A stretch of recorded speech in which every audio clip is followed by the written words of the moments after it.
sí importantes. Voy a explicártelo cuáles son. La Ilustración vendría a ser un proceso que apareció en Francia.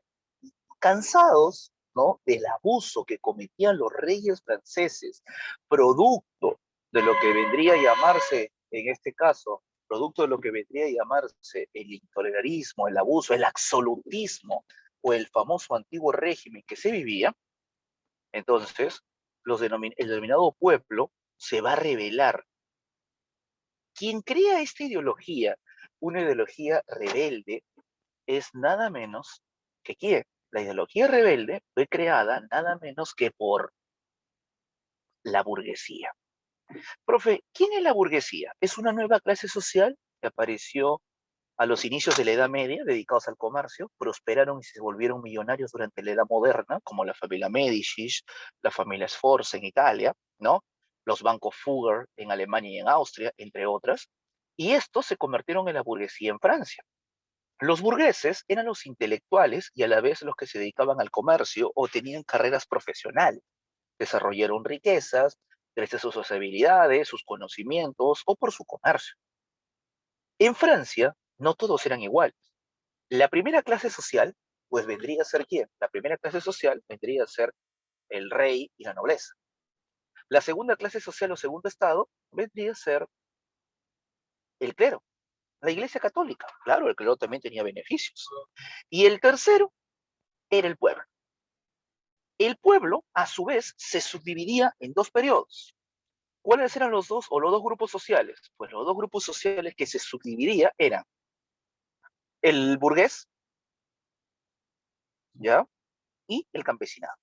Los burgueses eran muy pocos, los que se desarrollaron gracias al comercio y lo demás eran muy pocos. La mayoría eran campesinos, ¿sí? Analfabetos, sin oportunidad de estudio, ni de crecimiento, ni económico. Esta es la amarga verdad de ese periodo. Bueno, con esa característica que te acabo de contar y que te acabo de comentar, pues se viene a dar el proceso llamado la Ilustración. La Ilustración lo que busca es cambiar la mentalidad del pueblo, ya no quiere ser parte del dominio, ya no quiere aceptar la forma autoritaria que querían imponer, ya no desea, lo que quiere es un cambio, rebelarse contra la autoridad del rey absolutista y tirano, acabar con la tiranía. Por eso es que aquí aparece, primero aparece una ideología inglesa y luego una ideología francesa. La ideología inglesa se llamaba liberalismo, lo que promovía era un cambio de pensamiento, un cambio económico. Lo que decía es que el Estado no interceda en las actitudes comerciales. Eso es el liberalismo. Por el otro lado, el denominado, la denominada ilustración, esta ilustración que es la francesa, es un cambio político, social, económico, cultural. Es un pensamiento filosófico. Plantea que todos los hombres son iguales, no importa el lugar de nacimiento, sino que todos somos iguales y que no debe de haber discriminación, no debe haber racismo, y propone la razón, el respeto, el derecho, la fraternidad y la libertad como los ideales máximos en este caso. ¿Qué te parece? Así que por tal motivo, esto es la ilustración. Miren, los personajes que han aparecido aquí son dos ideologías. La ilustración, un movimiento filosófico-cultural que plantea, como te vuelvo a repetir, fraternidad, igualdad, libertad, derechos, el uso de la razón y en búsqueda de la felicidad. ¿Ya? No quiere tiranos, no quiere más clases sociales, no quiere que haya una diferencia de clases sociales, quiere la separación de los poderes. La ilustración apareció en Francia y provocó la Revolución Francesa, porque fue creada por los burgueses, se metió en la mente del pueblo, el pueblo se rebela contra el tirano, dándole punto final a ese absolutismo tiránico que se vivió. Todo esto ocurrió en el siglo XVIII. La ilustración también aparece en el siglo XVIII y en menos de 30 años esta ideología hizo más que la tiranía que ya tenía 300 años establecida. Claro, perfecto. Ya, ahí lo estás viendo. ¿Ok? Otro hecho importante es la otra corriente intelectual llamada liberalismo. ¿Ya? Profe, ¿qué es la corriente intelectual llamada liberalismo? La corriente intelectual apareció en Francia, apareció en Inglaterra, y lo que buscaba era exactamente un cambio. Lo que buscaba era de que el Estado no interceda en las decisiones comerciales. Esa era su intención. Ese liberalismo, ¿no? Plantea las ideas ilustradas y liberalistas políticas, ¿correcto? Plantea un nuevo parlamento, una etapa de cambio, así es. Plantea la separación de poderes, que una persona no tenga todos los poderes como el absolutismo que vimos en temas anteriores, como Luis XIV, Luis XV, Luis XVI. No, una persona no debe de gozar de tantos poderes porque el poder corrompe y el poder va a traer consigo que esta persona se vuelva autoritaria, se vuelva tirana. Ahora yo le hago una pregunta. Cuando una persona concentra todos los poderes, ejecutivo, legislativo, judicial, el cuarto poder, la prensa, el quinto poder que es el ejército, dime, ¿el poder corrompe o no corrompe? ¿Qué respondes? Te escucho. ¿Corrompe o no corrompe? ¿Lo vemos en nuestro país o no lo vemos en nuestro país? ¿Ambicionan o no ambicionan? Inclusive, ¿quieren volver o no quieren volver al poder? ¿Qué opinas? ¿Mm? Corrompe, destruye el alma y no le importa quién cae, no le importa, solamente lo desea. Eso lo tuvieron los reyes absolutistas y hoy en día lo ambicionan los políticos, casi todos, por no decir la gran mayoría. Por eso que aquí aparece el absolutismo y el liberalismo. Si hablamos de absolutismo, ya te he dicho, es la corriente nefasta, y el liberalismo es lo que apareció en contra, de origen inglés. Plantea la separación de poderes y es muy parecido a lo que vendría a ser la Ilustración francesa, ¿correcto? Plantea la separación de poderes, también se escribe el contrato social. ¿Sabes lo que dice el contrato social? Si un político, y le escribió Rousseau, si un político o una autoridad no está cumpliendo el cargo para el cual fue elegido, pues el pueblo se puede rebelar, escúchame muy bien, el pueblo se puede rebelar y traer consigo la destitución de ese político. Yo te pregunto a ti, ¿qué te parece? ¿Estás o no estás de acuerdo con la obra escrita por Rousseau, que es el contrato social, que es la destitución de un político o de una autoridad si es que no cumple con su pueblo? Lógico que es así. Nuestra constitución política del Perú, que ha recopilado los aportes de la Ilustración y los aportes de la Revolución Francesa, y sus artículos menciona y permite, según la ley electoral, la destitución de una autoridad. Por ejemplo, la vacancia presidencial por moral, de un congresista, de un alcalde.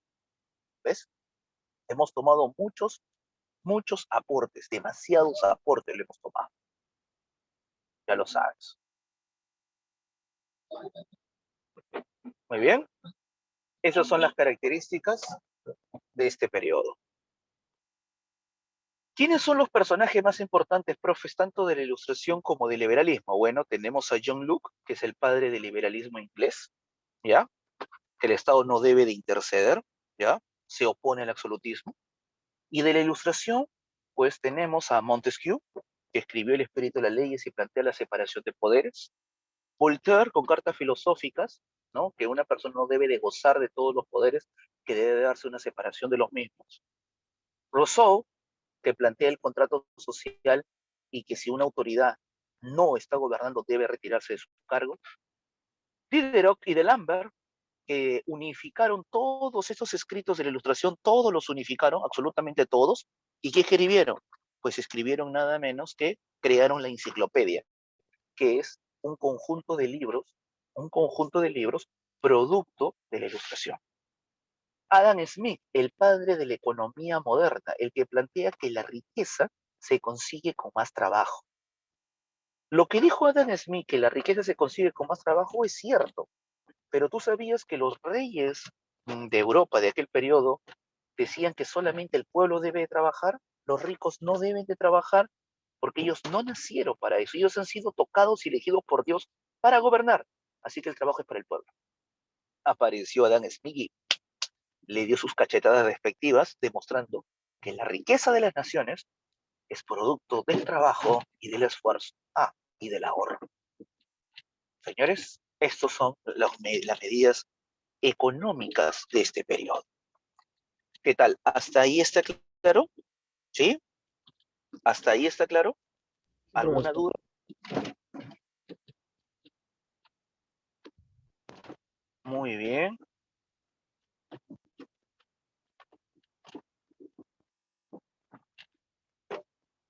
Ahora, vean ustedes la siguiente parte. Vamos a desarrollar, ¿no? El denominado liberalismo y sus consecuencias. Porque tiene consecuencias, ¿ah? Lógicamente. Claro que tiene consecuencias. La Ilustración. Se conoce como Ilustración al movimiento ideológico que se llevó a cabo en Francia durante el siglo XVIII y que ¿Se escucha? ¿Se ve claramente? Dímelo, por favor. Sí, profesor. Sí. Ok. Muy bien. La Ilustración. Se conoce como Ilustración al movimiento ideológico que se llevó a cabo en Francia durante el siglo XVIII y que tuvo como principal propuesta el perfeccionamiento de la ideología del liberalismo surgida o iniciada en Inglaterra por John Locke en las postrimerías del siglo XVII. Antes de conocer los preceptos de ese liberalismo perfeccionado o ilustrado, debemos identificar el contexto histórico en el que se desarrolló ese cúmulo de ideas. Por lo tanto, vamos a hablar un poco de las condiciones políticas, económicas y sociales de Francia en el siglo XVIII. En la política, como forma de gobierno existía una monarquía absoluta, en donde se daba la concentración total del poder por parte del rey Luis XVI, situación que ya no era funcional en esos momentos por la amplia oposición del grupo social de la burguesía que pedía mayor participación en las altas esferas del poder. En la economía, hubo un deterioro derivado de una mala administración de parte del rey y su corte, gastos excesivos y una nula apertura a la inversión privada, por lo que cada día se iban disminuyendo las posibilidades de crecimiento de la industria y el comercio, y se dependía más de una economía agrícola que ocasionaba ciclos de crisis por la pérdida de cosechas ante los embates climáticos como sequías e inundaciones o las plagas. La sociedad se encontraba muy dividida en estamentos, grupos sociales a los que se pertenece por herencia o por origen, que eran nobleza, clero y estado llano, en donde aquellas personas que integraban los primeros niveles gozaban de privilegios y eran los únicos con acceso a los puestos políticos. Por lo tanto, el tercer estamento o estado llano eran aquellos que no tenían derechos políticos, pagaban impuestos y nunca se les privilegiaba. A pesar de la problemática que vivía Francia en esos momentos, las manifestaciones de su cultura, debido a su amplia relación unos siglos atrás con el Renacimiento italiano, habían ocasionado contar con una academia brillante y productiva. Academia es el conjunto de instituciones educativas, científicas y artísticas que la mayoría de las sociedades instituye para analizar, estudiar y producir ideas y acciones que tienden a mejorar a la sociedad. Y en este caso, la Academia Francesa, en los momentos de crisis que vivía su país, dio resultados. Los académicos lograron analizar y comprender los principales problemas que aquejaban a la nación y con base en los conocimientos sobre el liberalismo inglés, establecieron una serie de propuestas para ser aplicadas en la política, economía y sociedad francesa, con el fin de salir de la pobreza y atraso en los que se veía involucrada su nación. Así pues, a continuación se tratará a grandes rasgos de establecer las principales propuestas de la Ilustración francesa, que como ya se dijo anteriormente, se basan en la ideología del liberalismo, pero con aportaciones nuevas realizadas por la Academia de Francia.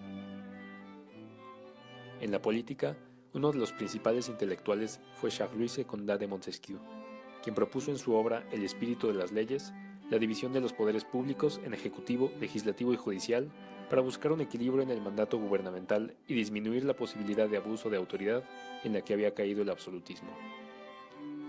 También en la política, François-Marie Arouet Voltaire, que en algunas de sus obras como Ensayo sobre las costumbres y el espíritu de las naciones, promovió el uso del sufragio o voto para elegir a los representantes de los poderes y fue un fiel creyente de la ley, por lo que abogó siempre por la igualdad y la justicia entre todos los ciudadanos.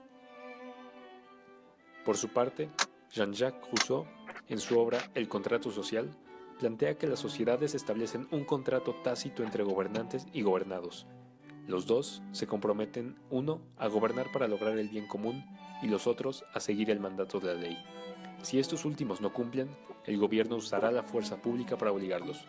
pero si el gobernante no desempeña eficientemente sus funciones, los gobernados tendrán todo el derecho a sustituirlo.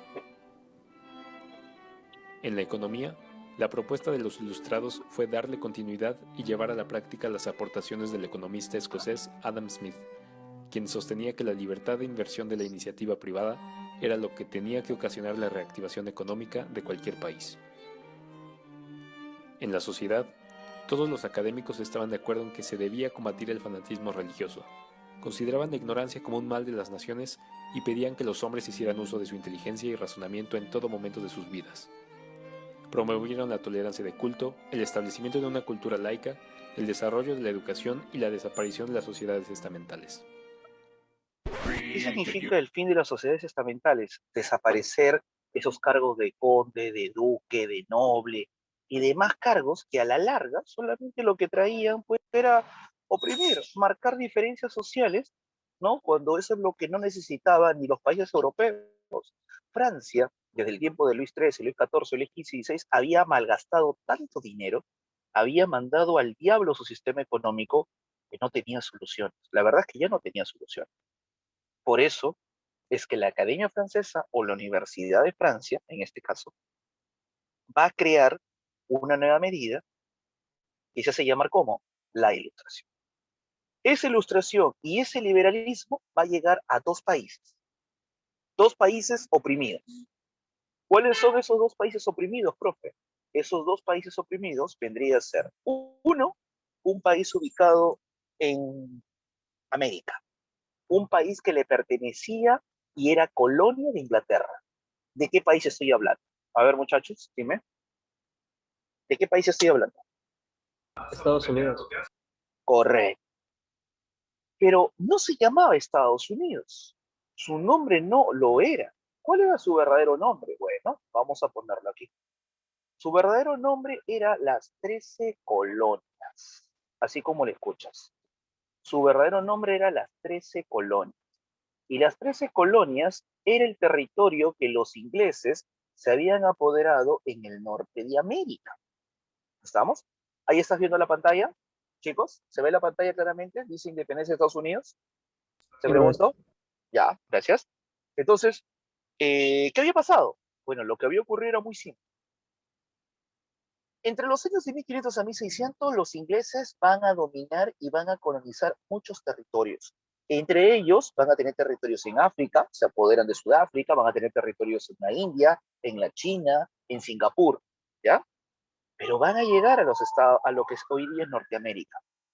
Los franceses invadieron lo que es parte de Estados Unidos. ¿Sabías tú que Nueva York fue creada por Francia? ¿Sí? ¿Sabías tú que Nueva York fue creada por Francia? ¿Y sabías también que el primer nombre oficial de estos lugares era las 13 colonias? Así lo llamaron. Los llamaron las 13 colonias, porque eran 13 colonias de las cuales eran compartidas, unas para los ingleses y otras para los franceses. Una para ingleses y otra para franceses. ¿Qué te parece? Durante los años de 1500, 1600 a 1700, ¿no? ¿Qué va a ocurrir? Va a ocurrir que se van a levantar por quiénes. ¿Cómo le llamamos? A ver, chicos, una pregunta, un repaso rápido, por favor, respondan. Si yo soy español, mi esposa es española y mi hijo nace en la etapa virreinal, no sé, en Perú, en Venezuela, en México, pero la cosa es que una colonia, te hago una pregunta. Dime tú, ¿ya? ¿Cómo se llama mi hijo? ¿A qué grupo social pertenece? Vuelvo a repetirte, papá español, mamá española, pero el hijo nace aquí. Le llaman criollo. Repite conmigo, ¿cómo le llaman? Criollo. Criollos, ¿sí? Le llaman criollo. Criollo se le dice nada menos que aquel personaje que es, por así decirlo, ¿no? ¿No quiere su pez? Es aquel que va a querer nada menos que cosa, es aquel que va a querer, pues simplemente libertad. Si criollo se le dice al hijo de español nacido en América, pues bien, ¿cómo se le llamará dime tú, al hijo de ingleses nacido, pero en Estados Unidos, en Norteamérica. Pues al hijo de inglés se le llama, escúchalo bien, colonos. Repito, lo que aquí se le llama criollos, allá se le llama colonos. ¿Qué es un colono? Un colono es hijo de papá y mamá inglesa, nacido en las 13 colonias, hoy Estados Unidos de Norteamérica. ¿Hasta ahí está claro que es un colono, muchachos? Le pregunto, por favor. Sí, Le profesor. pregunto, sí, sí, ya saben lo que es un colono, ya. Al saber que es un colono, se te hace más fácil el tema. Por eso que se llamaron las 13 colonias. Las 13 colonias eran exactamente los pueblos que marcaron la primera bandera de los Estados Unidos. No tenía 50 y tantas como es el día de hoy, sino tenía 13, que eran las 13 colonias, entre ellas inglesas y algunas francesas. La fecha de su independencia es el 4 de julio. ¿Correcto? El 4 de julio. La independencia de las 13 colonias es un proceso, es un movimiento libertario influenciado por dos ideologías. A, el liberalismo inglés de John Locke y de Adam Smith, que acabo de explicar hace un momento. Y número dos, la ilustración, que es un cambio político, social, un cambio de pensamiento, que ya no quiere más la dominación. ¿Ok? Con esas medidas se da la independencia de las 13 colonias. Eso es las 13 colonias. Un cambio radical. ¿Ya? Antecedente, las 13 colonias. ¿Qué había pasado? Miren, sí, chicos, estas son las 13 colonias. Pensilvania, Nueva York, Massachusetts, New Hampshire, Carolina del Norte, Carolina del Sur, Georgia, Virginia. ¿Sabías tú que la primera colonia inglesa se llamó Virginia? Y, profe, ¿por qué se llamó Virginia? Porque la reina de Inglaterra, que mandó una expedición para tener su colonia, si los españoles tenían a Perú, pues los ingleses también querían su partecita de América, ya en el siglo XVI, pues la reina le llamaba la reina Isabel la Virgen, entonces le pusieron la Virginia. Esa es una opción. La segunda opción de por qué se llama Virginia es porque cuando llegaron los colonos, el viaje fue muy terrible y una niña, hija de ingleses, que llegó a este lugar, falleció. Y esta niña fue como un rito, como un pago, y el nombre de ella a esta tierra virgen inexplorada, pero que falleció y fue enterrada en Norteamérica, le llamaron Virginia. Y ahí el origen del nombre, Virginia. Listo. Esas son algunas de las 13 colonias que existieron. Profe, ¿cuáles son las causas? ¿Por qué las colonias se rebelaron contra Inglaterra? ¿Por qué no se mantuvieron? Si la clásica es que siempre se mantengan bajo el poder de la corona. Bueno, en aquellos momentos gobernaba un rey déspota, un rey muy abusivo. No voy a decir que era absolutista los de Francia, los de Bélgica, los de Rusia. Este rey, ¿ya? No podía hacer lo que quería allá en Inglaterra, porque en Inglaterra existía una monarquía parlamentaria, o sea, el rey reina pero no gobierna.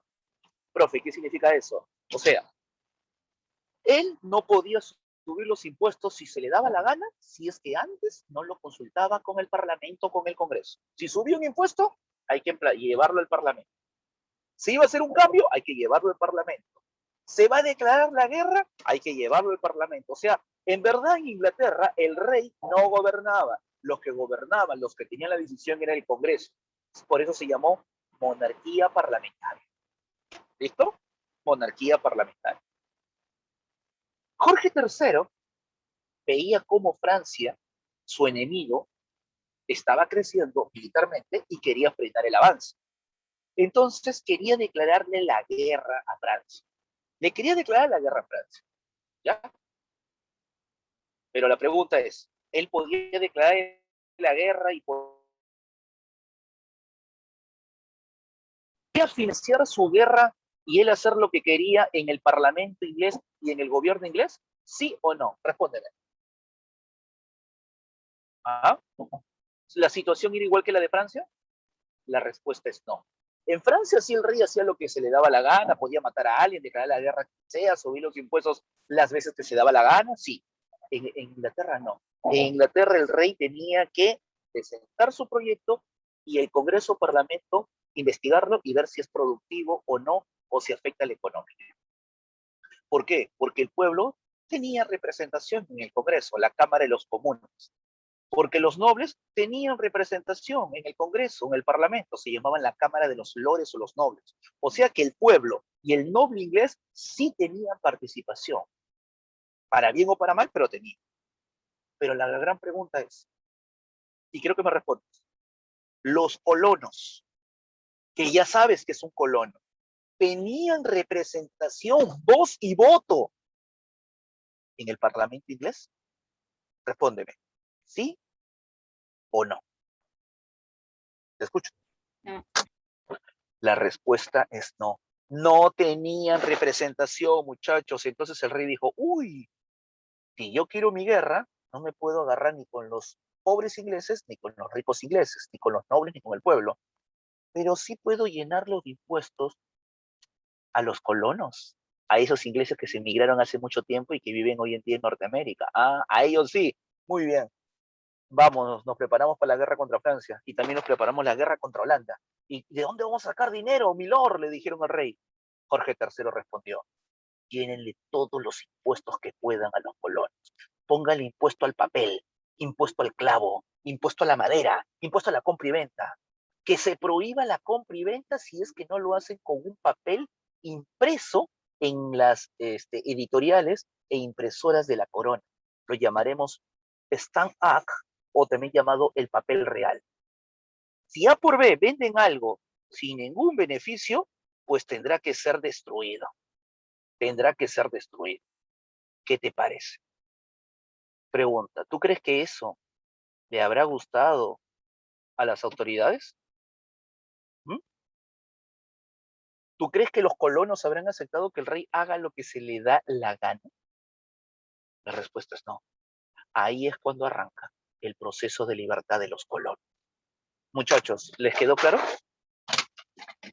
¿Ya saben ahora por qué se rebelan los colonos? ¿Ya saben por qué no quisieron seguir con Inglaterra? Por los abusos y las arbitrariedades de Jorge III, al darse cuenta que los colonos no tenían representación y no le importaban ni a la Cámara de los Lores, los nobles ingleses, ni a la Cámara de los Comunes del pueblo inglés, no le importaba lo que ocurría con los colonos, como que lo veía como ciudadano de segunda clase.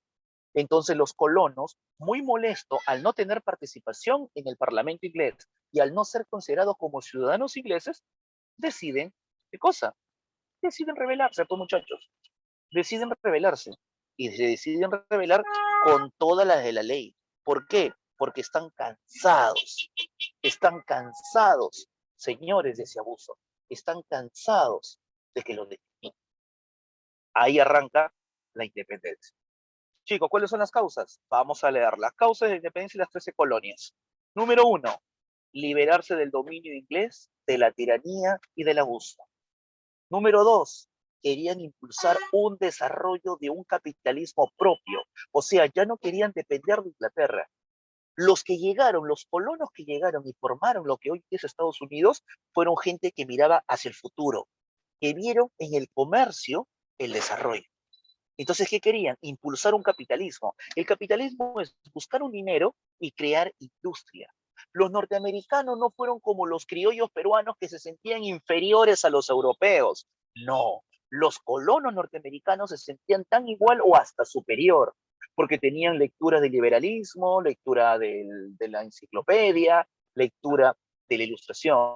Y ellos dijeron, si ellos son potencia, nosotros vamos a convertirnos en potencia también. Estados Unidos no va a ser una nación más. Estados Unidos, ¿no? O las 13 colonias, se va a convertir en el centro del poder de América. Con el paso del tiempo y con mucho trabajo, seremos potencia americana y, si Dios quiere, potencia mundial. Ahora yo le hago una pregunta. ¿Tuvieron razón o no tuvieron razón los colonos que dieron esta independencia? Respóndeme. Sí, Claro. Y esto no se hace por milagros, no, no, no, no. Esto se logra con trabajo, se logra con esfuerzo, se logra con iniciativa, se crea planes para poder hacerlo. No es de la noche a la mañana, es todo un proceso. Y es un proceso muy, pero muy largo. Es un proceso muy largo. Algo que deberíamos de haber aprendido. Si ese pensamiento como tuvieron los colonos, lo hubieran tenido los criollos, chicos, ¿qué no hubiéramos logrado en verdad, no? ¿Qué no hubiéramos logrado con las riquezas que tiene el Perú? Costa, sierra, selva, altiplano, mar, pisos ecológicos, turismo, minería, agricultura, especies, flora, fauna, Dios mío. Pero no, pues tuvimos unos criollos acomplejados que se sentían menos que los europeos. Por tal motivo, estamos como estamos. Estamos como estamos. Otro punto que produjo también la independencia de Estados Unidos es la influencia de dos corrientes. Una corriente económica, el liberalismo inglés, y dos, la corriente ilustrada filosófica francesa, que hablaba de los derechos y del hombre. La Ilustración dice en uno de sus artículos que todos los hombres nacen iguales, no importa si naciste en una cuna de oro o en una cuna de piedra, todos somos iguales ante la ley, y la ley para todos debe ser la misma. Si alguien comete un crimen, no le importa qué clase social, la ley es ciega. ¿Qué te parece? ¿Está bien o no está bien? La ley debe ser ciega y a los dos le debe aplicar con la misma medida. ¿Qué te parece esta medida? ¿Está bien o está mal lo que plantea la Ilustración?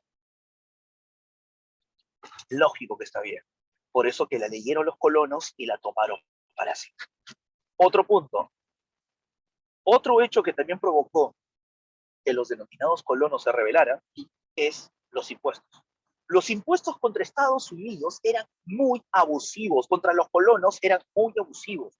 Le cobraban al clavo, a la madera, al té, al vino, al papel, a la compra y venta, a todo. El rey se alocó, hizo lo que quiso. Por eso es que la burguesía colonial, la burguesía de los colonos norteamericanos dijeron, basta, nos vamos a rebelar. Y lo último era, pues, que Inglaterra, ¿por qué estaba haciendo eso? ¿Por qué Inglaterra y por qué el rey quería una guerra? Bueno, la respuesta es sí. Muchachos, Inglaterra no se encontraba bien económicamente. Las guerras que habían tenido antes contra los británicos, contra los holandeses, los había debilitado. Había tenido una guerra de 7 años contra lo que vendría a ser, pues en este caso, ¿no? Francia. Así que por tal motivo, así, pero los pueblos no estaban dispuestos a ser marginados, explotados, y encima, todavía, cuando no quisieron y cuando reclamaron, el rey Jorge III envió un fuerte militar para que masacre a todo aquel colono que no quería pagar sus impuestos. Yo creo que pagar los impuestos es algo normal porque una sociedad vive de los impuestos que una persona paga. ¿Ok? ¿Estamos claros? Sí. ¿Ya? Y eso lo comparto. Pero que se dé discriminación, que no tengas representación parlamentaria, que el rey haga lo que quiera contigo y no te considere ciudadano, pero sí te cobre impuestos, y que cuando tú reclames te envíe al ejército británico, que lo llamaremos los casacas rojas, por su vestimenta. Señores, ¿quién tenía la razón para reclamar? ¿Los colonos o la corona británica? ¿Qué respondes? Los colonos. Lógico. Por eso que los colonos, para demostrar ¿cómo te puedo decir? Su reclamo, ¿qué fue lo que hicieron? Pues los colonos, lo primero que hicieron fue, miren ustedes, se vistieron de indios, ¿sí? De indios apaches, sioux, cherokee de Norteamérica, se vistieron de indios, llegaron a un barco llenecito de té, que ya sabes que tienen que pagar un impuesto muy caro, y lo quemaron. Tiraron todo el té por la borda y luego quemaron la embarcación. Como señal de protesta, pues, como para decir, ya basta, pues basta de este abuso. Correcto. Se pintaron el rostro para no ser reconocidos y para que no sepan que habían sido colonos. Pero yo te hago una pregunta. ¿Tú crees que las autoridades británicas que gobernaban en este lugar se la iban a creer? ¿Se la iban a creer? Dime tú, ¿que fueron indios? ¿Que quemaron el té? Si los indios no sabían ni qué era el té, ni lo probaban, ¿por qué van a hacer eso? Esto se indicaba directa o indirectamente a los colonos, todo esto fue maquillado. Entonces, desde ese momento, los casacas rojas, que llamaremos al ejército inglés, comenzaron a perseguir a todo aquel colono que reclamara o que no pagara sus impuestos, siendo tratado como un traidor, siendo tratado de la peor manera. Esto no calmó los ánimos, más bien molestó en demasía al pueblo colono, y el pueblo colono se levantó contra todo. Y ahí es cuando se levanta, señores, ¿contra quién? Contra Jorge III, contra los ingleses, y dijeron, no vamos a parar hasta que logremos la independencia de las 13 colonias. Y en algún momento seremos una potencia mundial, pero ahorita tenemos que trabajar. Así fue como pasaron de ser las 13 colonias a los 13 estados. ¿Qué te parece? De las 13 colonias pasaron a ser los 13 estados. Más adelante cambiará de nombre. Mira, si de 13 colonias pasó a llamarse 13 estados con una bandera con 13 estrellas y con sus franjas azules y rojas, ahora dime tú, ¿no? Ahora dime tú. A ver, ¿a qué nombre pasará después? Ya. ¿A qué nombre pasará después? Dime.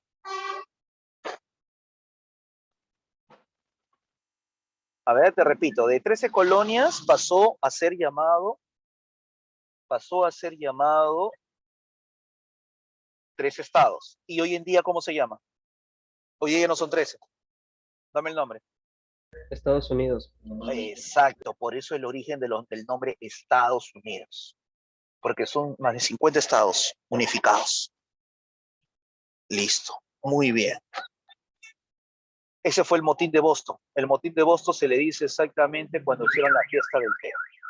Proceso revolucionario. Después de hacer la fiesta del té comenzó una cacería, una persecución contra todo colono. Por eso es que aquí arranca. 1765 se da una ley en la cual tienen que pagar por este documento, el Stamp Act, que es el papel sellado para sellar documentos tratados de compra y venta. Lo subieron de una manera tremenda. El vino, la seda, el clavo, entre otros. 1767, otro impuesto más, el Sugar Act, es el impuesto al vidrio, a la pintura y al té. Por eso queda la fiesta de la party del Boston, o sea, la fiesta donde quemaron, ¿qué cosa? Aquí que quemaron el cargamento de té. 1774 se da el primer Congreso de Filadelfia. Los representantes de cada uno de los estados se van a reunir. De Filadelfia, de New Hampshire, de Nueva York, de Carolina del Norte, de Carolina del Sur, se reúnen para decidir, oye, ¿qué hacemos? ¿Seguimos con Inglaterra o rompemos con Inglaterra? Habla. Si seguimos con Inglaterra, le vamos a reclamar que vamos a pagar los impuestos, pero que queremos tener representación en el Congreso. Si no nos dan, rompemos con Inglaterra y nos convertimos en un país propio, autónomo, no como una monarquía, sino como república. Habla, ¿qué hacemos? Se reunieron en el primer Congreso de Filadelfia y estaban hablando, ¿qué vamos a hacer?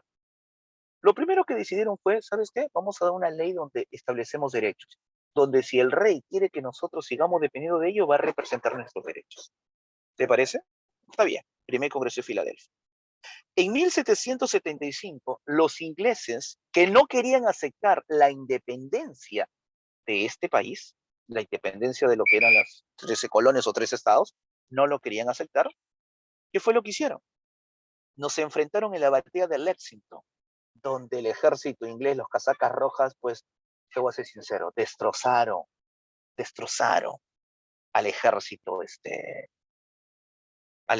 en este caso patriota o colono. ¿Y por qué lo destrozaron? La respuesta es muy simple, pues, muchachos. Los colonos eran granjeros, empresarios, industriales, comerciantes, ¿sí? ¿Sí? En cambio, los casacas rojas eran soldados, formados desde jovencitos como soldados, que solamente sabían una cosa, obedecer la orden del rey, sea la buena o sea la mala, sea buena o mala la orden, ¿entiendes? Así que en la batalla de Lexington masacraron a los colonos. Esto, en vez de darle miedo a los colonos estaban decididos, y como estaban decididos, dijeron, hay que enfrentarnos, vamos a enfrentarnos con todo. Por eso fue que en el segundo Congreso de Filadelfia se elige a George Washington como jefe del ejército, ya no para hablar con el rey, sino para establecer que no queremos nada con Inglaterra, queremos romper con Inglaterra y queremos convertirnos en una nación, en una república. 1776, el tercer Congreso de Filadelfia, un 4 de julio, se redacta el Acta de la Independencia por Thomas Jefferson, donde en el Acta de la Independencia se establece que todas las personas son iguales ante la ley, que no debe haber discriminación ni por lugar de origen, ni por dinero, ni por nada del estilo. ¿Se nota la influencia de la Ilustración aquí o no? Por eso que el Acta de la Independencia es algo que ha quedado para todos. Inclusive el Perú, cuando logró su independencia en 1824 y tuvo en 1821, se suscribe un acta. Copiamos el modelo norteamericano. Varias batallas. Boston, derrota de los colonos, hasta que llega el año de 1777. En 1777, los colonos estaban siendo derrotados y aplastados por el poderoso ejército británico, porque era poderoso y eso nadie lo va a negar. ¿Ya? ¿Sí? ¿Qué ocurrió? ¿Ya? Se va a dar la batalla de Saratoga. La primera victoria de los colonos. Si tú estás viendo, los colonos se vestían del color azul, mediante que el color rojo, por eso casaca roja, era el ejército. Este es el ejército inglés y ese es el ejército patriota colón. En la batalla de Saratoga se produce la primera victoria. Repito, se produce la primera victoria de los colonos. Se logra por el apoyo de todos los colonos y también de un dato en particular. Y te lo voy a decir de manera secreta. El apoyo francés. Profe, ¿Francia? ¿Qué hacía Francia apoyando a los colonos? No entiendo. ¿Qué ganaría Francia? Económicamente, nada. No iba a ganar nada Francia económicamente. ¿Y sabes por qué no iba a ganar nada? Porque no tenían una ganancia económica, no había una ganancia económica para ellos. Entonces, ¿alguien me puede decir por qué apoyaba a los colonos en contra de Inglaterra? ¿Alguien me puede decir por qué? ¿Alguna idea? Por favor, ¿te escucho?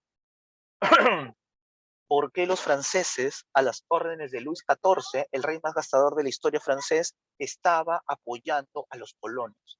¿Qué? ¿Quería la libertad para los colonos? ¿Qué opinas? Dime, ¿acá hay gato encerrado o no? ¿Qué ambicionará? La respuesta es fácil, muchachos. Si Inglaterra pierde las 13 colonias, pierde una gran cantidad de materias primas de minerales, de madera, de oro, de diamantes, territorio, y lo que más le va a doler a Inglaterra, orgullo y honor. Va a perder y se va a ver debilitado su orgullo y su honor, cosa que para el rey de Francia, competencia de Inglaterra, lo saboreaba de todas maneras, con exquisito gusto. Apoyé para derrotar y para que le duela a Inglaterra. Por eso que Saratoga fue una victoria. Y en 1781 se da la gran batalla de Yorktown, la batalla definitiva donde los ingleses son derrotados totalmente por el ejército, en este caso colonos, más el apoyo de la marina francesa.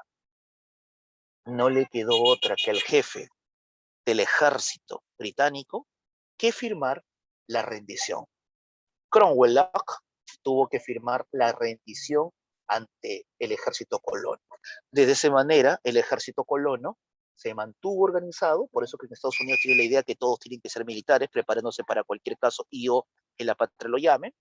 Número dos, ¿sí? Número dos, aparte de eso, se nombra como presidente, ¿no? A George Washington, el que era el ex jefe militar, y en 1783 en Versalles, París, Francia, se van a reunir por un lado los ingleses, por otro lado los colonos, y van a firmar un documento llamado el Tratado de Paz de Versalles. Uno, que es el tratado en el cual que Inglaterra no le queda otra que reconocer que las 13 colonias son libres e independientes y ahora pasó a llamarse los Estados Unidos de Norteamérica, con una república, con una constitución y con el presidente Su primer presidente, George Washington.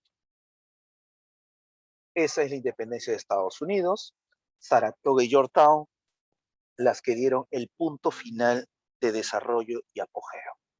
Sus consecuencias: es la primera vez en la historia que derrotan a Inglaterra, una poderosa nación, fue derrotada por los colonos.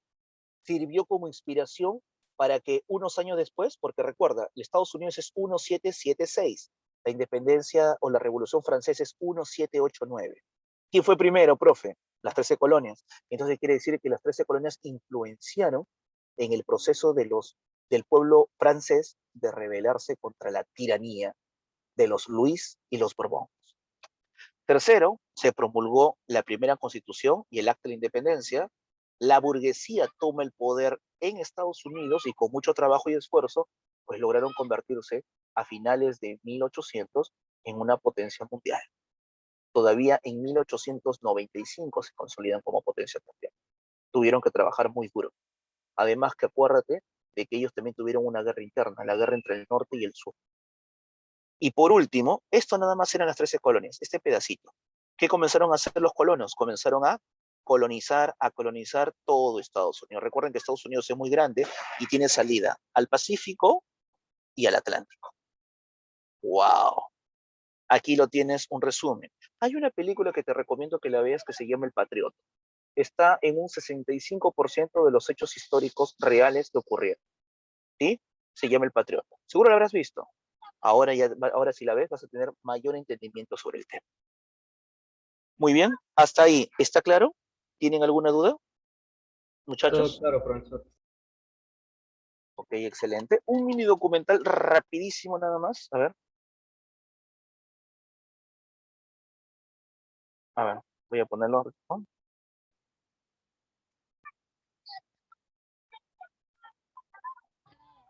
¿Se escucha? ¿No se escucha? No se escucha, ¿no? A ver, voy a ponerlo. ¿Ahí lo escucho, La chicos? independencia de Estados Unidos. ¿Me escucha, profesor? Ya listo, voy a ponerlo. El proceso de independencia de Estados Unidos comenzó con la Revolución de las 13 colonias durante la década de 1760. La vida en estas colonias se desarrollaba de manera tranquila y la única unión que tenían con Inglaterra era de tipo cultural debido a las tradiciones y costumbres que compartían, pero políticamente las colonias se gobernaban a sí mismas. Sin embargo, hacia 1763, Inglaterra atravesaba una serie de crisis económicas debido a la guerra que mantenía con Francia. El tesoro de la nación inglesa se vio empobrecido, por lo que el Parlamento dictó leyes que buscaban cobrar impuesto a una serie de productos consumidos por los colonos, como el timbre, el papel y el té. Estas ganancias tributarias irían directamente a Inglaterra, afectando económicamente a los colonos norteamericanos, quienes se sentían marginados de las decisiones importantes y poco representados por la administración colonial. Esto creó una fuerte tensión entre los colonos con la administración inglesa, lo cual finaliza en el conflicto conocido como el Botín del Té de 1773. Este hecho ocurrió en Boston y los norteamericanos lanzaron al mar todo un cargamento de té como un acto de protesta por parte de los colonos contra Gran Bretaña. El conflicto fue evolucionando hasta dar origen a la Guerra de Independencia de los Estados Unidos entre 1775 hasta 1783. Este conflicto marca el triunfo de Estados Unidos por sobre Gran Bretaña, gracias a lo cual los primeros pudieron lograr jurídicamente su independencia. Durante la guerra, Francia ayudó a los revolucionarios estadounidenses, al igual que España. Ambas naciones eran enemigas de Reino Unido en Europa. El proceso independentista culmina con la Declaración de Independencia, la cual es uno de los textos más importantes de la historia contemporánea, pues proclama los derechos universales de libertad e igualdad para todos los ciudadanos. Fue escrita por Thomas Jefferson, John Adams y Benjamin Franklin. De acuerdo a este documento, las 13 colonias pasaron a ser estados, los cuales formaron una república regida por un presidente y un congreso. Ambos deberían ser elegidos por todos los habitantes que hayan cumplido con la mayoría de edad.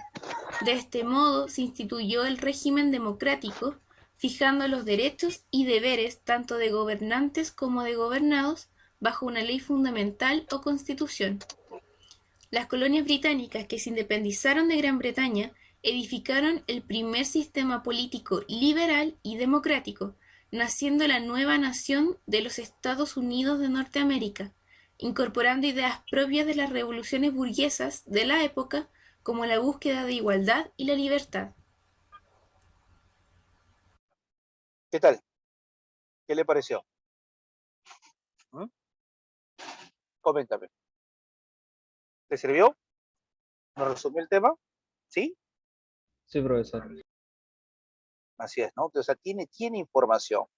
Y ahora el último tema que nos vamos va a ser relacionado a qué? El último tema que nos vamos va a ser relacionado nada menos que a el hecho que es la Revolución Francesa, la otra gran revolución del siglo XVIII, que se va a dar exactamente en el continente europeo en contra del abuso tiránico.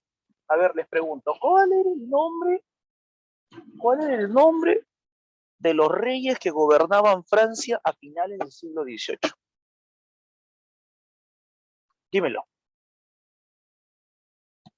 ¿Cómo se llamaban esos dos reyes gastadores, tiránicos, abusivos, impetuosos, ¿ah? Absolutistas? ¿Se escucha? ¿Cuál era el nombre? Dímelo. ¿Lo recuerdas? ¿No lo recuerdas? Luis XVI y María Antonieta, o María Antonieta. Ella, de origen alemán, engreída, gastadora, maquiavélica. Él, Luis XVI, engreído, egocéntrico, absolutista, abusivo y gastador. Dos niños ricos, malcriados en el poder, rey y rey. Pero te voy a ser bien sincero, ninguno de los dos sabía gobernar. Los dos solo estaban por su nombre, por su origen, por su abolengo, pero no sabían hacer absolutamente nada. Eran dos ceros a la izquierda. Ellos estaban encargados de malgastar. Más bien, los que se enriquecían y los que gobernaban eran los ministros. Los ministros eran los que tenían los beneficios. ¿Sí? Los ministros, ellos eran los que tenían esos beneficios. Por eso es que dicen, "Ah, ponga a cualquiera a gobernar". Además, los reyes son brutos. Y en verdad no se equivocaban. Señores, el tema que sigue a continuación es la Revolución Francesa. Repito, ¿cómo se llama el que vamos a hablar? ¿La Revolución qué? Francesa. ¿Revolución qué? Francesa. Muy bien, vamos a compartir un momento, por favor.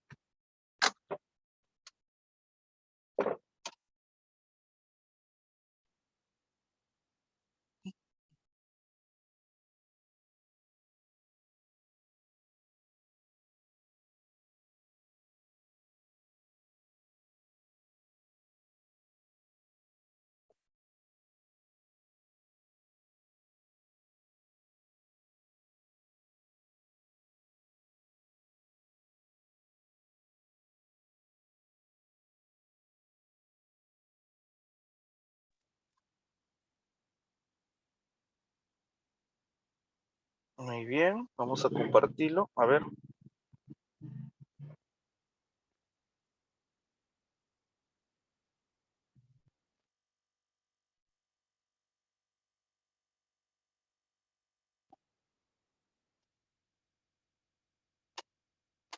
A ver, obsérvalo. Estamos viendo ahí una imagen.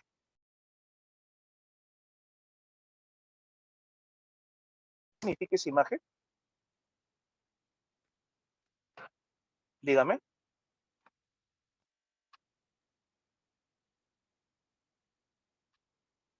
Hola, hola. Dígame, los escucho. ¿Sí? ¿No? ¿Para nada? ¿Han visto este cuadro alguna vez? ¿Nunca lo han visto? Dime. Creo que no. Señores, esa dama que ustedes están viendo ahí, en verdad no representa solamente a una mujer francesa que se rebela contra el autoritarismo y la tiranía de los reyes de Francia. No, ella se llama Antoinette, ¿correcto? O también conocida como Marianne. Ella es la madre patria de Francia. ¿Qué tiene? Reconócelo, ¿qué tiene? Estamos hablando acerca de qué? Estamos hablando nada menos que de una mujer, ¿ya? Estás hablando nada menos que de una mujer que representa la Revolución Francesa en contra.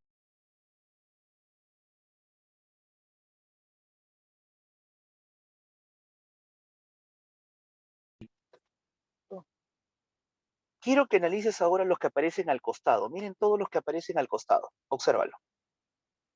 Miren todos los que aparecen al costado. ¿Ya? ¿Tú crees que este personaje podrá ser rico? ¿Tú lo crees? No, es del pueblo.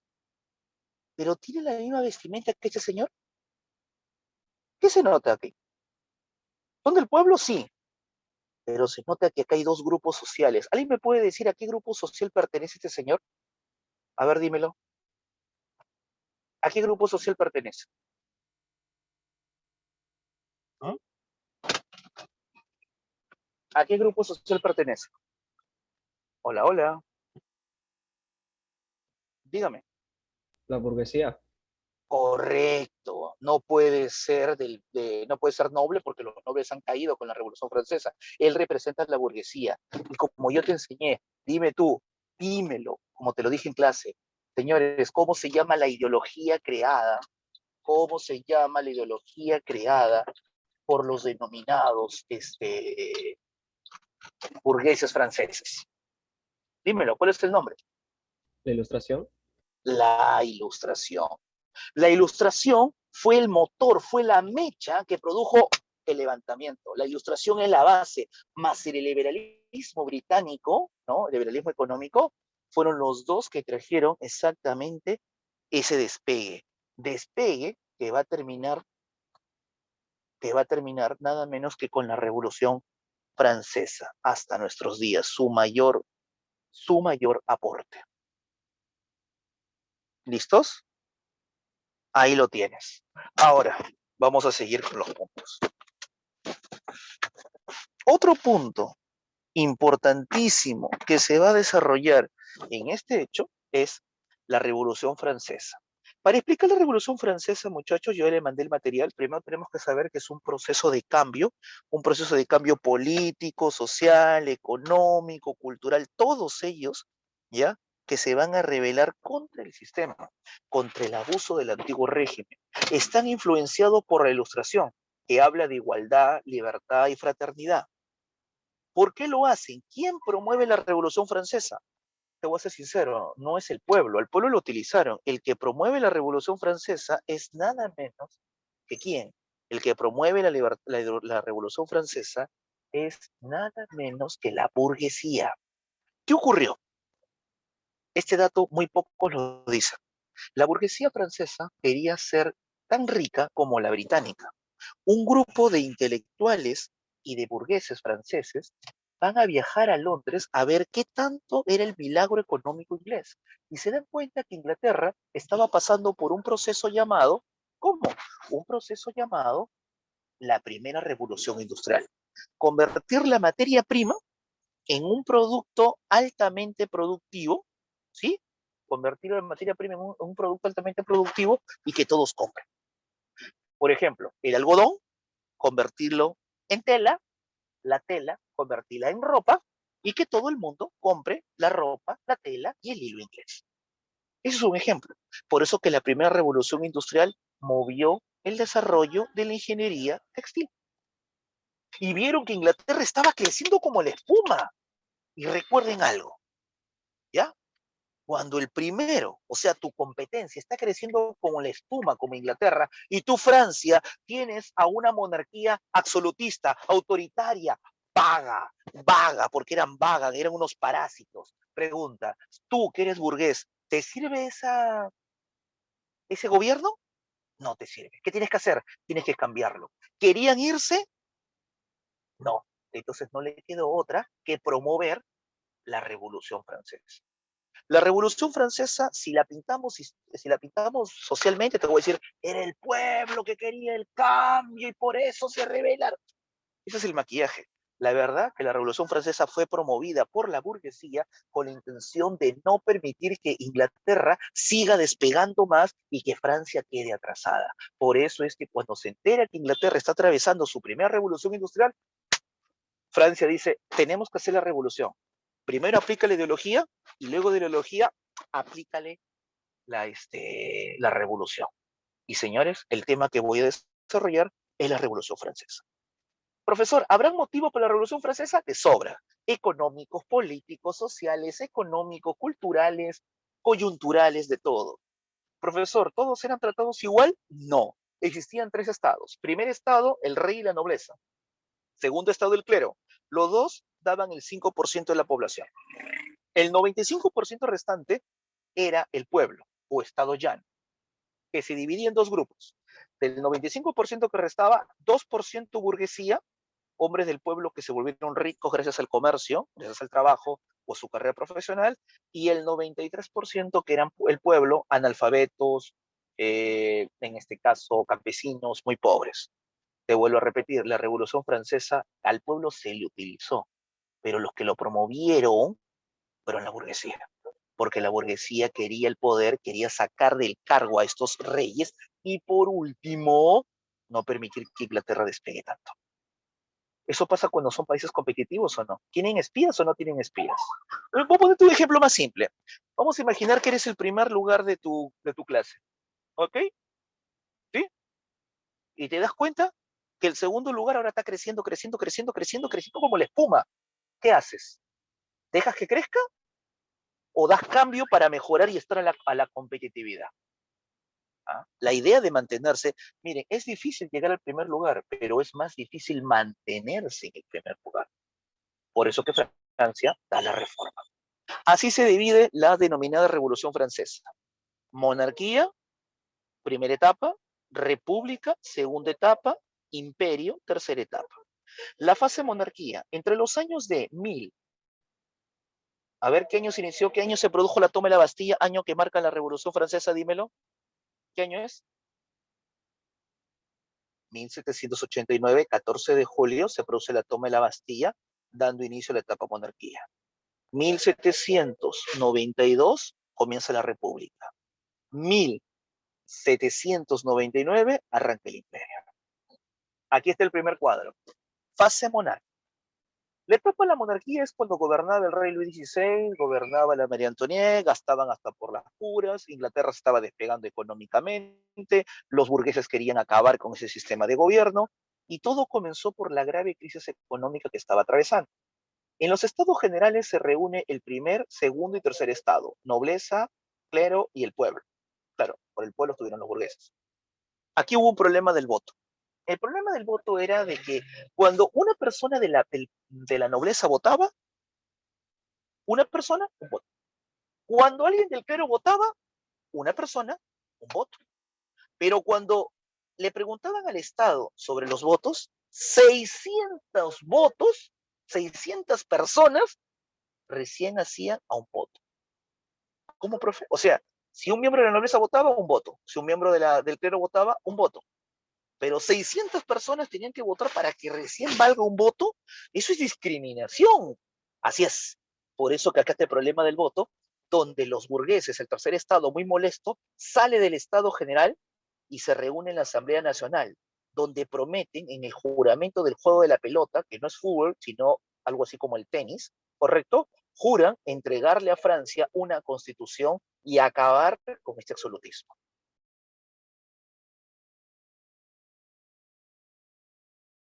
Fueron, en este caso, masacrados, que fueron perseguidos, se van a caracterizar, ¿ya? Porque aparece la Asamblea Constituyente. ¿Qué es la Asamblea Constituyente? La Asamblea Constituyente viene a ser nada menos que una asamblea, es una asamblea caracterizada, ¿ya? Una asamblea caracterizada por algo muy simple, caracterizada y formada únicamente por ¿quién? Caracterizada y formada nada menos que por el tercer estado. donde toman la Bastilla. ¿Qué era la Bastilla? A ver, ¿qué te dije que era la Bastilla? ¿La cárcel de quién? Dímelo. La cárcel exclusiva solo para prisioneros políticos. No para presos ordinarios, sino solo para presos políticos. Toman la Bastilla, crean la Declaración de los Derechos del Hombre y del Ciudadano y crean una constitución basada en leyes, basada en principios de igualdad, donde no tenía que haber discriminación, ni racismo, ni favoritismo por venir de algún abolengo. Chicos, ¿cómo se llamaba el gran palacio donde vivían todos los reyes? ¿Me lo recordaron? ¿Cómo se llamaba ese palacio? ¿El Palacio de Versalles? El Palacio de Versalles. ¿Tú sabías que Versalles no estaba dentro de París? París es la capital, el rey debe estar en la capital. No, el rey vivía en Versalles, que era pues como la distancia de Lima a Chosica, Chaclacay, o sea, el rey vivía en su paraíso, pues. ¿Cómo va el rey vivir en su paraíso si estaba en una porquería la estabilidad de Francia en todos los aspectos? El pueblo va, rompe Versalles, lo saca al rey y le dice, si eres rey y tienes bien puesto el cinturón, ven a solucionar el problema. Lárgate de Versalles, ven acá, acá, a París. Para eso eres rey, gobierna de acá. Por eso que lo traen. Pero el problema es, el rey Luis XIV, el Luis XVI y la reina, ¿sabían gobernar, chicos? ¿Qué opinas? ¿Tenían soluciones? No sabían, eran dos niños malcriados gastadores, nada más. Entonces, intentan huir. Y fueron 2 veces que trataron de huir. ¿A dónde trataron de huir? ¿De dónde te dije que era María Antonieta? ¿De dónde te dije que era María Antonieta? Alemana. Trataron de huir al CIRC, al Sacro Imperio Romano Germánico. Trataron de huir a Alemania, pero los atraparon. Ahí es cuando abren los ojos y se dan cuenta de que era por las puras, estos dos están por demás, no van a solucionar nada. Señores, el rey está por las puras. Tenemos que ponerle fin a la monarquía y comenzar una nueva etapa. La Revolución Francesa va a ser república. Y para demostrar que no nos tiembla la mano, ¿qué fue lo que hicieron? Capturaron al rey, que se le llamó el asalto a las Tullerías, y al rey, a la reina y a su familia, los llevaron presos, demostrando que era el fin de la monarquía y el inicio de la república. El gobierno de Francia caería en manos de los propios franceses. Bueno, de la burguesía francesa. ¿Qué tal? ¿Hasta ahí me están entendiendo y comprendiendo? Chicos, les pregunto, dígame, ¿hasta ahí está claro? ¿Alguna pregunta? Sí, profesor. Ya. Ahora, la fase república. La fase república es muy simple. Después que el rey lo tienen preso y ya pusieron fin a la etapa republicana, comienzan unas elecciones. Porque una república no está basada en el autoritarismo que a mí elíjanme, ¿ah? No. Tienes que entrar a una elección, a una república. O sea, copiaron el sistema norteamericano, elección ciudadana. ¿Correcto? Y habían 3 partidos. Los denominados jacobinos, los más radicales, que lo llamaremos los izquierda. Los de derecha, que lo llamaremos a los que serían pro nobles, que lo llamaremos en este caso, ¿no? Los denominados fuldenses. Tú sabías que aquí comienza esto de izquierda y derecha, ¿no? Izquierda le decían a los que apoyaban al pueblo, derecha a los que apoyaban a la nobleza. De ahí comienza derecha e izquierda. Si es que te preguntas cuál es el origen, comenzó acá en la Revolución Francesa, ¿ya? Los de la derecha querían otra vez que los reyes vuelvan a gobernar. El pueblo no va a votar por él en la vida, ¿no? Los denominados, los de la parte de la izquierda que le decían en sí a los jacobinos, eran los más radicales. Ellos querían tomar el poder. Pero ¿tú crees que la clase alta y la clase media dejará que el pueblo tome el poder? La respuesta es no. Entonces, si no gobierna ni la clase alta ni gobierna la clase baja, ¿quién debe de gobernar? Supuestamente para poner orden. ¿La clase? ¿Qué clase falta mencionar? Si no puede gobernar la clase alta ni la clase baja, ¿qué supuestamente clase debemos gobernar? La clase media. Exacto. Y la clase media iba a ganar las elecciones. Los girondinos eran la clase media y ya la tenían fija para ganar. Entonces la clase baja dijo, uy, ¿qué hacemos? Piensa. Ya, tenemos que demostrar que no somos de palabra, si no somos hombres de acción. ¿Qué hay que hacer? Hay que capturar al rey, que ya lo tenemos preso, y ejecutarlo. Pero ejecutarlo delante de todos. Darle al pueblo sangre, porque el pueblo cuando tiene sangre se vuelve salvaje y te apoya. Y efectivamente crearon los ajusticiamientos públicos y al rey lo condenaron a la muerte. Para eso utilizaron un viejo mecanismo llamado guillotina. El creador de la guillotina no fue, como algunos mencionan, Jacques Guillotin. Falso. Guillotin era un congresista del Parlamento que propuso se utilizara esta vieja herramienta de asesinato llamada guillotina. Bueno, llamada en este caso, pues le pusieron guillotina en honor a que él propuso esta arma que era guillotina. Y bueno, el rey fue ejecutado, la reina fue ejecutada, y esto le dio mucho poder, le dio demasiado poder a los jacobinos, a los que llamaremos de izquierda. Le dio tanto poder que llegó al poder, señores, durante más de 4 años. Robespierre, Juan Amarac, el médico del pueblo, que escribía en su diario La Revolución.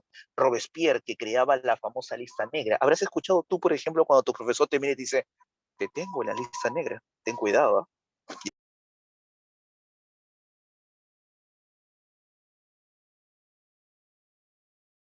Elaboraba nada menos que un personaje. ¿Quién elaboraba la lista negra? Te escucho. El que elaboraba la lista negra era nada menos que Robespierre. Ahí ponía a toditos los que iban a desaparecer. Ahí ponía a todos los que eran supuestamente promonárquicos. Señores, fueron más de 3 a 4 años de una etapa del terror. Robespierre eliminó a través de la guillotina a más de 66,000 personas. Fue una etapa horrible, pero como dice la famosa frase, quien a hierro mata, a hierro muere. Terminó con la reacción termidoriana. Esa reacción termidoriana viene a ser un golpe de estado definitivo, donde Robespierre cae, aquí, donde Robespierre cae, y se inicia el directorio. ¿Quién aparece aquí en el directorio tomando el poder? Un hombre pequeño de tamaño, pero grande de espíritu. A ver, ¿de quién hablo? Militar, francés, que había tenido victorias y se había apoderado de Italia, se había apoderado de Egipto, había derrotado a los austriacos, había derrotado a los alemanes, ¿no? Había evitado de que estos invadieran Francia. Dime tú, ¿cómo se llamó ese militar? Pequeño de tamaño, pero grande de espíritu. Napoleón Bonaparte. Napoleón Bonaparte. Y Napoleón aquí es cuando, con sus campañas y sus victorias de Italia y Egipto, tiene poder, y el 18 de Brumario, exactamente en noviembre de 1799, pone fin a la etapa republicana y da paso ¿a qué? Al imperio napoleónico, el último imperio que dominar, la última fase, ¿sí? Ahí está, la Revolución Francesa y el Imperio Napoleónico. ¿Sabías que Napoleón, gracias a sus victorias en 1805, se autocoronó emperador? Para eso hizo que el propio Papa lo corone, demostrando que no necesita ser de abolengo o ser de una familia noble para tener ese cargo. ¿Qué te parece? Tuvo victorias como Austerlitz, donde derrotó a Austria, bloqueo continental contra Inglaterra. También tuvo una gran derrota en Trafalgar, cuando trató de invadir y de destrozar a la marina inglesa, pero fue derrotado por el capitán Nelson en la batalla de Trafalgar. Nelson muere para Inglaterra, correcto, pero le dio la victoria. Más bien Francia perdió. Casi todo aquel que ha querido chocar con Inglaterra y destruir su marina siempre ha perdido. Lo pasó Napoleón, le pasó en la Primera Guerra Mundial, en la Segunda también. Este fue el Imperio Napoleónico, desde 1799 hasta que en 1815 fue derrotado por toda una coalición internacional. Para derrotar a Napoleón no fue un país, fue, escúchame, Inglaterra, Austria, Rusia y Prusia. Inglaterra, Austria, Rusia y Prusia. 4 superpotencias para derrotar a un país. ¿Te das cuenta qué tan poderoso fue Napoleón Bonaparte? ¡Wow!